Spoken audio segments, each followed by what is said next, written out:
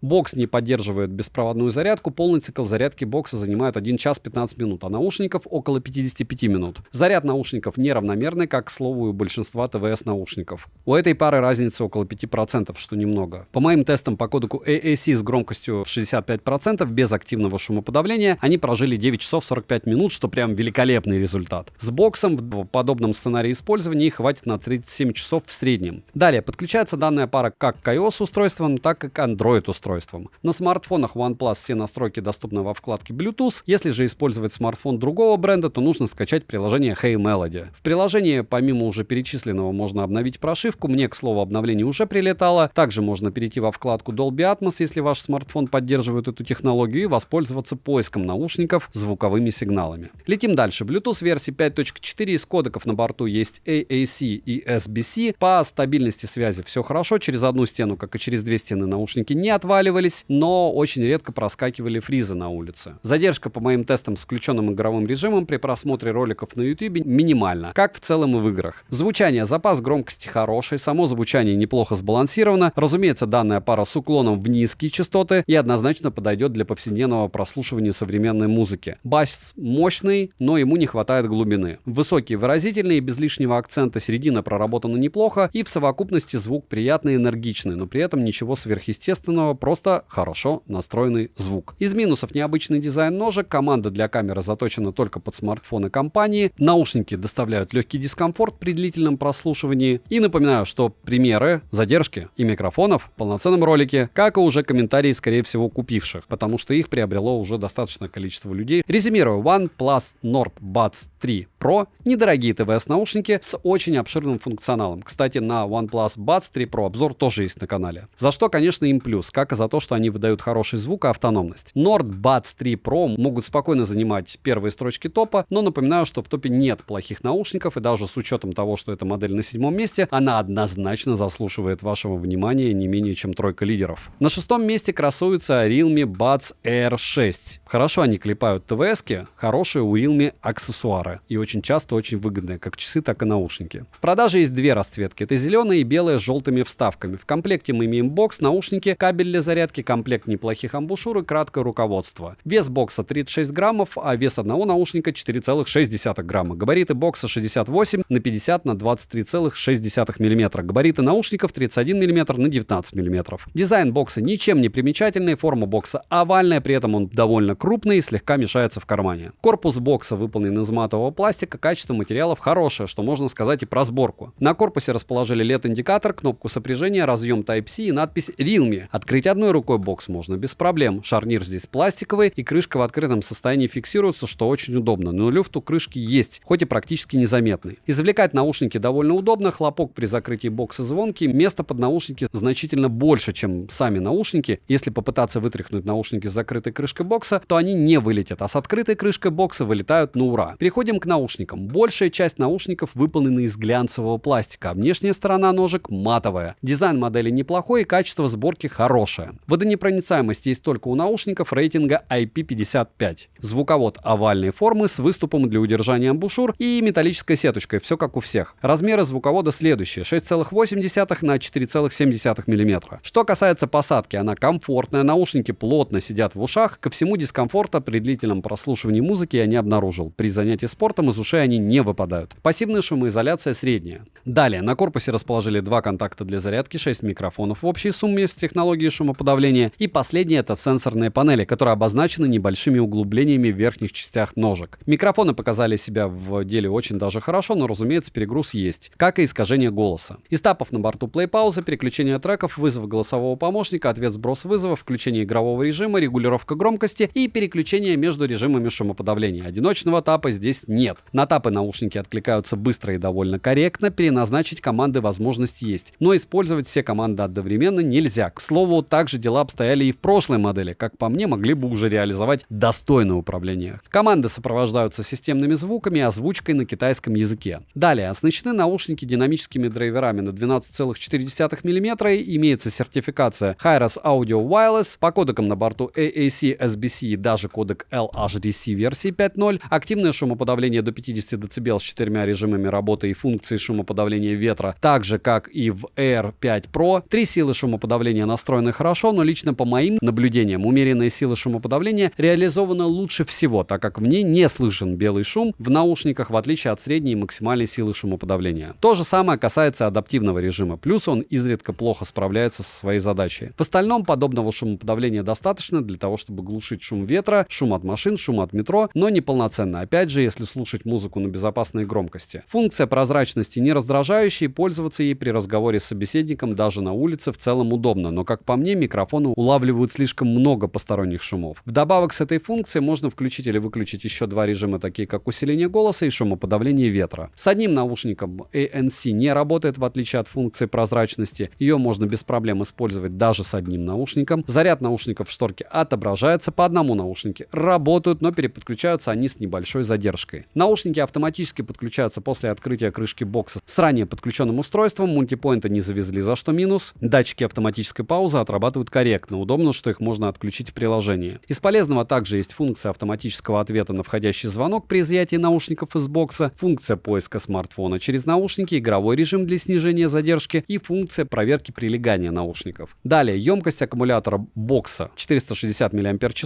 одного наушника 58 мАч. Полный цикл зарядки бокса и наушников занимает 1 час 50 минут. Наушники от бокса заряжаются 1 час 15 минут, беспроводной зарядки у бокса нет. По заявлению производителя, данная модель может прослужить 40 часов вместе с боксом. По моим тестам отыграла данная пара на 70% громкости по кодеку LHDC без ANC со стоковым звучанием 7 часов 25 минут, что довольно хороший результат. А бокс в подобном сценарии использования может продлить автономность еще на 22 часа. Далее, для полноценной настройки девайса нужно установить приложение Realme Link. В приложении на главном экране мы видим заряд наушников в процентах по отдельности, а чтобы посмотреть заряд аккумулятора бокса, нужно в него поместить наушники. Далее есть регулировка шумоподавления, 4 звуковых эффекта, серенада, оригинальный звук, чистые басы и глубокий бас. Ко всему есть возможность добавить 3 шестиполосных кастомных эквалайзера. Из интересного в приложении также есть функция динамической регулировки низких частот, вкладка для перехода к настройкам Dolby Atmos, если ваш смартфон поддерживает данную технологию, режим Mind Fine, обыкновенный набор белого шума, в принципе, как у всех. В этом плане фаворит Anker Soundcore, так как у них в приложении функция белого шума реализована очень хорошо. Далее можно включить кодек высокой четкости LHDC и обновить прошивку. Bluetooth почти последней версии 5.3, через одну стену и через две стены. Наушники не отваливались от смартфона, да и фризов я не наблюдал. С включенным игровым режимом, который по заявлению производителя снижает задержку до 55 миллисекунд, задержка на YouTube незаметна, как, к слову, и в играх, но, конечно же, использовать данную пару для проф-игр не стоит. Звучание, запас громкости хороший, лично мне достаточно не больше 75%. Звучание басхедное и энергичное, бас глубокий и довольно мощный, середина проработана с достатком. Высокие звучат приятно, но в стоке, как по мне, низкие частоты слегка мешают высоким, из-за чего звучание кажется не особо хорошо сбалансированным. В любом случае, в приложении можно все подкрутить под свои предпочтения. Сцена здесь широкая, звучание имеет хорошую детализацию, инструментал различим, но не со стоковыми настройками. Учитывая стоимость, данная пара звучит отлично. Из минусов: нет мультипоинта, нет бесшовного переподключения между наушниками, ANC не может работать с одним наушником. Версия Bluetooth чипа, как для новинки, могла бы быть и последней, 5.4 здесь зажали. Некорректно отрабатывает два режима шумоподавления, а именно максимальный и средний. Неполноценное сенсорное управление. На солнце могут самостоятельно срабатывать сенсорные области. Лично у меня такой проблемы не было, но есть пользователи, у которых она встречается, притом довольно часто по отзывам. Не забываем, что примеры задержки и примеры микрофонов в полноценных обзорах, как и комментарии уже купивших, как негативные, так и позитивные. Так что смотрим еще и обзоры, если вам что-то понравилось. Резюмирую, беспроводные наушники Realme Buds R6 неплохой вариант, как для бюджетных ТВС наушников. К сожалению, они не поддерживают мультипоинта, но с другой стороны отличная автономность, есть наличие датчиков обнаружения, поддержка кодека LHDC и поддержка фирменного приложения. Прям круто. На пятом месте красуется QCY AliBuds Air Pro Plus. В продаже имеется черная, белая и синяя расцветка данной модели. В комплекте мы имеем бокс, наушники, краткое руководство и кабель USB-C для зарядки. Вес одного наушника 4,3 грамма, а вес бокса 28,7 граммов. Выполнен бокс из глянцевого, довольно прочного пластика, но тактильно он не особо приятный, плюс бокс скользкий. Собран бокс хорошо, хлопок крышки звонкий, но не сказал бы, что раздражающий. Бокс не крупный, но пузатый, в кармане не особо мешается. Далее, на корпусе расположили надпись QCY, LED-индикатор, разъем Type-C и кнопку для сопряжения. Открыть одной рукой бокс можно, крышка в открытом состоянии фиксируется, за что плюс. Шарнир пластиковый и люфт у крышки есть, но только в открытом состоянии бокса. Наушники в боксе не гуляют, вытряхнуть наушники с закрытой крышкой бокса довольно сложно, а с открытой крышкой бокса, чтобы вытряхнуть их, нужно будет приложить усилия. Извлекать наушники из бокса удобно, как и устанавливать их обратно. Подобную форму бокса в первый раз мы встречали у наушников от Xiaomi, после чего другие производители стали выпускать модели в таком же дизайне, и, как по мне, это верное решение. Перейдем к наушникам. Наушники выполнены преимущественно из матового пластика с глянцевой вставкой на внешних частях ножек. Дизайн вкладышей неплохой, звуковод хорошо оформлен и имеет овальную форму. Водонепроницаемость по стандарту IPX5, как всегда, есть только у наушников. Посадка комфортная, при длительной носке уши не устают и наушники в ушах сидят плотно. Разумеется, для пробежек или тренировок я бы советовал докупать силиконовые фиксаторы. Хорошо, что на Али их достаточно. Далее, на корпусе расположили LED-индикаторы, которые во время использования не мигают, по 2 контакта для зарядки, 6 микрофонов в общей сумме, маркировку Left-Right и сенсорные области для управления. Микрофоны отрабатывают в целом довольно хорошо, из команд на борту play-пауза, переключение треков, ответ-сброс вызова, регулировка громкости, вызов голосового ассистента, включение-выключение игрового режима и включение-выключение активного шумоподавления. Настроить тап и возможность есть, но, к сожалению, использовать все команды одновременно нельзя, приходится чем-то жертвовать. Команды сопровождаются системными звуками, но хорошо, что можно настроить громкость системных звуков. Управление удобное, на тап и наушники откликаются неплохо, но не всегда корректно. Удобно, что есть режим сна, который отключает сенсорные области. Далее, QCY AliBuds Pro Plus по кодекам имеет AAC, SBC и даже LDAC. А вот размер драйвера он не указал, разбирать я их не стал. Данная пара поддерживает адаптивное активное шумоподавление, но при включении этой технологии посторонний шум не глушится. Возможно, дело было в прошивке, когда я тестировал, так как за время использования я встретил немало проблем после подключения наушников к приложению. Далее, по одному наушники работают и при подключении бесшовное. Наушники автоматически подключаются после открытия крышки бокса с ранее сопряженным устройством. В приложении также можно включить всплывающее окно для удобного подключения. Датчиков обнаружения, к сожалению, не завезли, но есть полноценный мультипоинт до 2 устройств. Кодек LDAC, к слову, не работает с включенной функцией мультипоинта, за что минус. Из полезного AliBuds Pro Plus имеет запланированное отключение, которое можно настроить в приложении, функцию подавления шума ветра, поиск наушников с помощью звукового сопровождения и звуковые эффекты в количестве 7 штук. Плюс есть 10-полосный кастомный эквалайзер, предустановки неплохие, но у меня лично не все предустановки работают. А что касается кастомного эквалайзера, то настроить звучание можно, но я бы не сказал, что наушники корректно откликаются на персонализацию звука. Далее, емкость аккумулятора бокса 350 мАч,